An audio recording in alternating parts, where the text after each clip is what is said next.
नमस्कार मित्रांनो, मी आर्किटेक्ट विवेक रसाळ आणि आजपासून आपण सुरू करणार आहोत complete Vastushastra course from beginners to ॲडव्हान्सपर्यंत.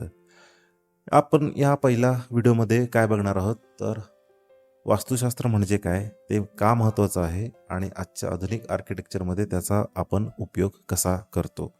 तर व्हिडिओला सुरुवात करू.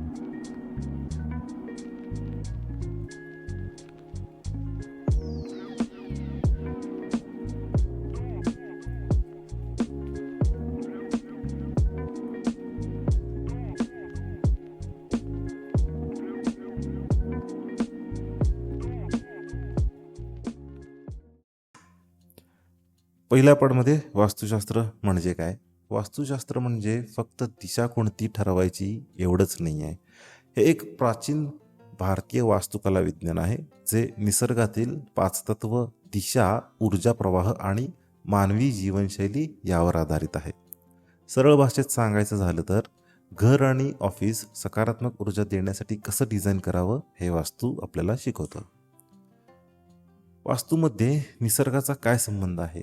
आपल्या घरात सूर्यप्रकाश, हवा, हवामान, जमिनीचे कंपास दिशा आणि 5 तत्वांचा समतोल खूप महत्त्वाचा असतो.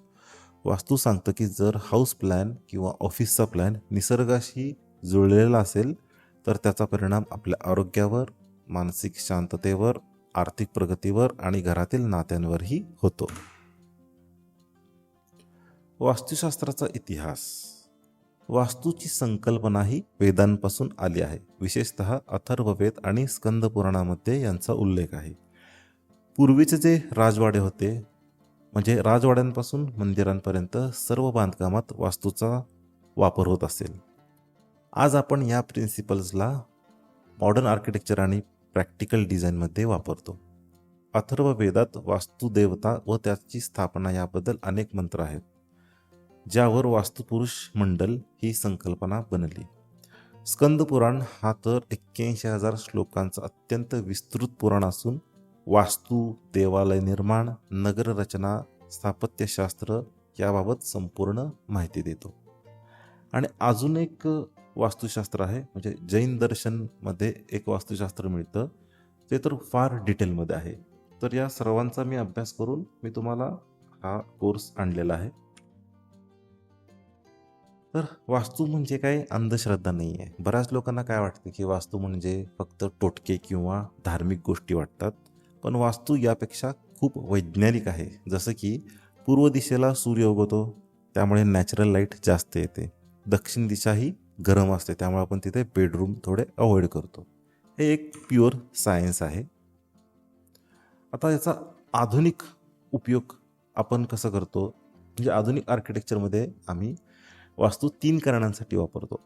पहिलं म्हणजे फंक्शनल प्लॅनिंगसाठी, म्हणजे घरातील जो फंक्शनल फ्लो आहे तो व्यवस्थित राहतो. दुसरं म्हणजे एनर्जी एफिशियन्सी, म्हणजे आपल्याला जे लाईट व्हेंटिलेशन आहे, म्हणजे आपण ज्याला प्रकाश, हवा आणि तापमान यांचा बॅलन्स आहे ना, तो व्यवस्थित ठेवतो. आणि तिसरं म्हणजे सायकोलॉजिकल कम्फर्ट, म्हणजे घरातील एक म्हणतो ना, एक पॉझिटिव्ह व्हाईब आहे तुमच्या घरात किंवा पॉझिटिव्ह फील आहे, ते वास्तूचा वापर केल्यावर तो फील येतो आपल्याला. तर बऱ्याचदा काय होतं आहे की वास्तूचे नियम तोडून बांधकाम केलेली जी घरं असतात त्यामध्ये व्हेंटिलेशन खराब होतं, पुन्हा लाईट हा पण खराब होतो, म्हणजे खूप कमी होतं आणि टेम्परेचरसुद्धा इम्बॅलन्स असतं. म्हणजे काही ठिकाणी फारच गरम होतं, काही ठिकाणी फारच थंडी वाजते आणि स्पेसेसमध्ये सुद्धा कन्फ्लिक्ट होतो. म्हणजे काही रूममध्ये आपल्याला ज्या गोष्टीचा वापर ज्या रूममध्ये करायचा आहे तिथं तो फार आपल्याला अडचण होते. ते मग अशा बऱ्याच समस्या आपल्याला वास्तूचे नियम तोडल्यावर होतात. तर आता हे वास्तू शिकणं का आवश्यक आहे आणि कोणाला आवश्यक आहे. तर जी घरं बांधणारे लोक आहेत किंवा घर खरेदी करणार आहेत, architects, interior designers, builder, engineers आणि स्टुडंट्सना, या सर्वांसाठी वास्तू समजणे अत्यंत उपयोगी आहे. तर आपल्या या सिरीजचा तुम्हाला प्रिव्ह्यू सांगतो. या सिरीजमध्ये आपण शिकणार आहोत की पंचतत्व, दिशांचे महत्त्व, प्लॉटची वास्तू, रूम वाईज वास्तू. रूम वाईज वास्तू म्हणजे आपण ह्या रेसिडेन्शियल वास्तुशास्त्रामध्ये बघणार आहोत. आणि कमर्शियल वास्तूचं सुद्धा एक वेगळं वास्तुशास्त्र असतं, ते सुद्धा आपण बघणार आहोत. आणि काही कॉमन मिस्टेक्स होतात त्यासुद्धा बघणार आहोत. आणि आधुनिक वास्तू करेक्शन्स, काही वेळेला चुका झालेल्या असतात त्यासुद्धा कशा करेक्ट करायच्या त्या आपण बघणार आहोत आणि काही केस स्टडीज पण बघणार आहोत. म्हणजे आपण काय बिगिनर्स टू ॲडव्हान्सपर्यंत सर्व आपण हा कोर्स कंप्लीट करणार आहे. जर तुम्हाला इच्छा असेल हा कोर्स शिकायची तर प्लीज व्हिडिओला लाईक करा, चॅनलला सबस्क्राईब करा आणि पुढचा भाग हा वास्तूमधील 5 एलिमेंट्स म्हणजे आपण ज्याला पंचतत्व म्हणतो त्यावर आधारित असणार आहे. तो नक्की पहा. तर धन्यवाद मित्रांनो, भेटूया पुढच्या भागात.